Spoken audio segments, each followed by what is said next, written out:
एका मुलाचे लग्न झाले, खूप भांडखोरा होता. आईबापाने विचार केला लग्न झाल्यावर थोडा प्रेमळ होईल. लग्न तर झाले. पुरुष भांडखोरे असतातच, त्याच्यापेक्षाही महिला जास्त भांडखोरे असतात.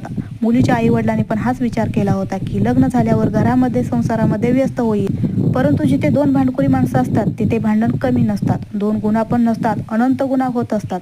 लग्नाच्या पहिल्या दिवशी आहेरात आलेल्या भेटवस्तू खोलण्यात दोघेही उत्सुक होते.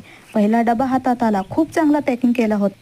नवरा म्हणाला, थांब, ही पट्टी अशी नाही खोलणार, मी चाकू घेऊन येतो. तेव्हा बायको म्हणाली, थांबा, आमच्या घरात पण खूप साऱ्या भेटवस्तू येतात. तुम्ही काय मला हलक्या घराण्यातली आले आहे असं समजला का? अशा सुंदर गिफ्टच्या पट्ट्या चाकूने नाही कात्रीने कापायच्या असतात. भांडण खूप झालं.